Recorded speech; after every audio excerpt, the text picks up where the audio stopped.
Hello, my name is Robert Kuznicki. Imagine having to study for a difficult upcoming exam. Now, this course is already pretty difficult, but you think that if you can just study really, really hard for it, you may be able to pass it.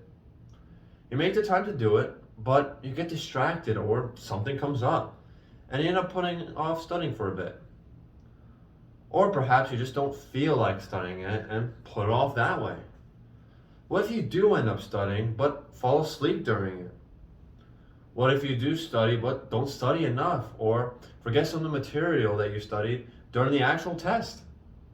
Whatever the case may be, you had a hard time studying. Studying for an exam in college can be difficult at times. While it may be cliche to hear or know that studying in college can be hard, by using better study habits, you can become better at studying. To illustrate these better study habits, I'll be explaining the hardships of studying, the negative and positive impacts of studying, and tips for creating better study habits so that you can ensure that you may pass not only a quiz or an exam, but the course itself. First, I shall explain the problems of studying. Studying for a quiz or an exam is something that all college students face.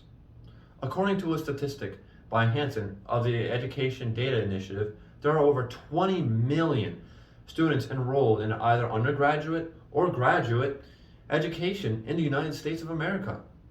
That's not even mentioning those in trade schools who may face different kinds of testing.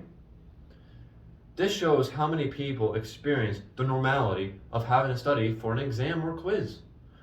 Studying can be hard sometimes with people procrastinating, not having enough time to study, and those who are simply bad at studying.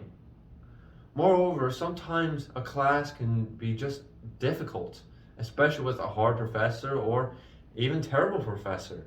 I believe you have all experienced both at some point, right? Furthermore, sometimes we don't generate good study habits. Regarding this, bad study habits can really negatively impact a student's performance. But what impacts can result from poor studying? First of all, doing poorly on an exam can be the primary result of bad study habits. This can be compounded by not studying correct material, which can happen at times. Furthermore, the University of the People provides some bad habits that can arise from poor studying, such as, and I quote, cramming, missing class, allowing for distractions, inefficient note taking, poor time management, and pulling all-nighters and skipping breaks during studying. End quote.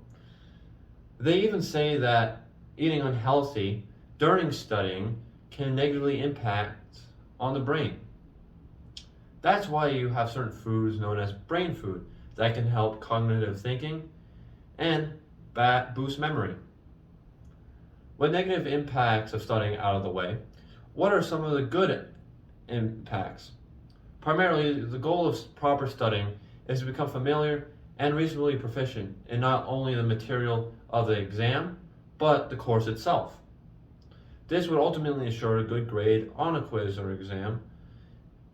This should then result in an overall satisfactory grade for a course. Another positive aspect of bonding is bonding with those in your class, ergo making friends by studying with those in your course, especially those who are in multiple classes of yours and or who are in your major. With the problem of poor studying expressed, what are some good solutions to proper studying? Anna Felsey from Azusa Pacific University provides 6 good study habits: finding a place to study regularly, keeping track of important dates and deadlines, don't cram beforehand, organize a study group, review notes after class, and asking for help. In my experience, finding regular places to study, organizing a study group of friends in a class, and asking for help have been some of the monumental good habits that have really helped me throughout college. Heck, even my friends and I regularly joke about not making it through college without helping each other. In conclusion, studying can be very difficult and can have negative and positive impacts from them depending on how you create good study habits, like the ones I provided. I hope you can also use these good study habits next time you have to study for an exam or quiz or anything at all. I hope this really helps you out, and thank you for your time, and goodbye.